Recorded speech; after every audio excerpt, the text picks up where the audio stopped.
వాటిట్లలో కూడా సీట్లు పెరుగుతాయి కదా. ఇప్పుడు 175 అసెంబ్లీ స్థానాలు ఉన్నాయి కాబట్టి 45 మనకి ఎమ్మెల్సీ, అంతే కదా ఇక్కడ జరుగుతున్నటువంటి 65 టోటల్ 170 వంతాడు ఇక్కడ లెక్క వచ్చినటువంటి. ఇప్పుడు 45 కదా మనకి ఇక్కడ. ఇప్పుడు రేపు పొద్దున ఏమవుతుంది, 45కి హాఫ్ అంటే 22 వచ్చేస్తుంది కదా మళ్ళీ.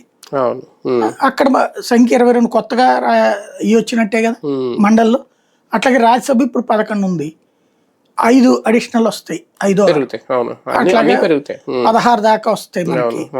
అట్లాగే ఎమ్మెల్యేలు ఎంపీలు వీటితో పాటు ఇప్పుడు ఇంకొక రకం మంచి పని చేసింది మన ఆంధ్రప్రదేశ్ గవర్నమెంట్, మున్సిపాలిటీలు కార్పొరేషన్లలో సంఖ్యలు కూడా పెంచేస్తుంది, కౌన్సిలర్లు కార్పొరేషన్. తద్వారా ఏమవుతుందంటే ఓవరాల్ రాజకీయంలో కనీసం 20 to 30% కొత్త వాళ్ళు రాబోతున్నారు. కానీ ఒకటి సార్, అంటే కులం ఒకటి, జనాభా లెక్కల ఆధారంగా జనగణన ఆధారంగా ఒకటి, ఇంకా మూడోది రాజకీయంగా. ఈ 3 కోణాల్లో చూసుకుంటే కొన్ని రాష్ట్రాలు చెప్తున్నట్టు లేదా ఆరోపిస్తున్నట్టు ఏ ఆస్పెక్ట్ లో అన్యాయం జరుగుద్ది? ఎవరికి అన్యాయం చేయడానికి ఏం లేదు.